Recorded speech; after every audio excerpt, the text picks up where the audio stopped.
and the steadfast guardian of royal integrity, moved with quiet determination. Shadows clung to the stone corridors of Windsor as she slipped into a passage long forgotten, untouched since her mother's coronation. Beneath the palace, the air was thick with history and secrets. Dust-coated shelves lined the archive chamber, bearing documents that had not seen daylight in decades. Her eyes found it, Royal Testament 2022. Unlike the rest, it looked unnaturally fresh, out of place. Anne's pulse quickened as she opened the folder. 2 wills stared back at her. The first bore the fading signature of Queen Elizabeth, written months before her death. The second, recent and handwritten, mirrored the original. Yet it was wrong. Every curve, every flourish of the pen, screamed forgery. Camila's name dominated the pages, her hand suddenly elevated over Catherine, William, and Harry.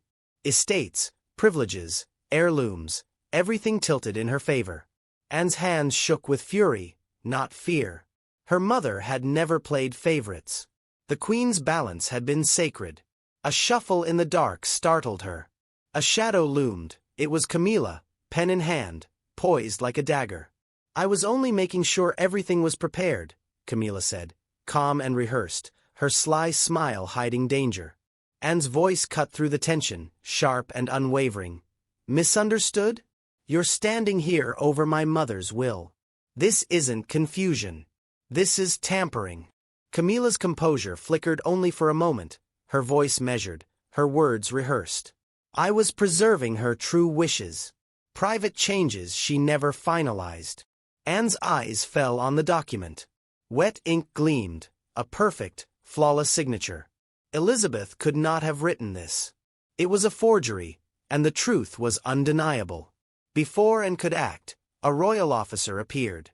Camila raised her hand, and the officer froze, then silently withdrew. Anne's blood ran cold.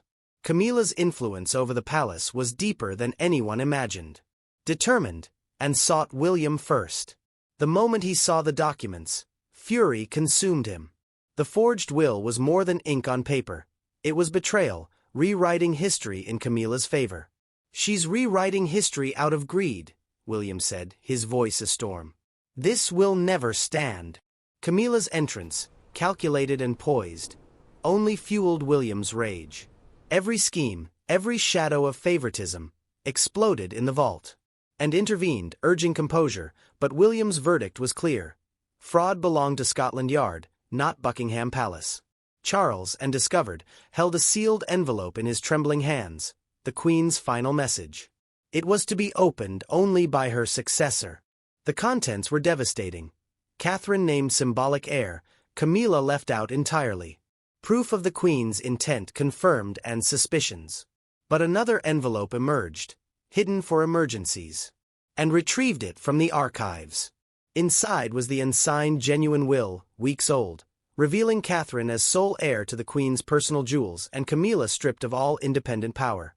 Handwriting experts verified it immediately. Camila's scheme was exposed.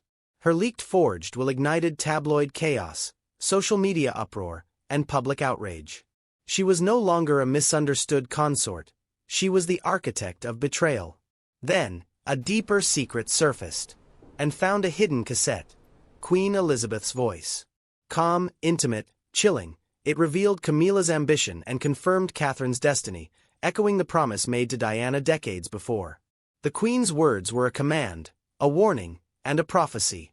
In the private chamber, William confronted Charles with the tape, the weight of legacy pressing on both.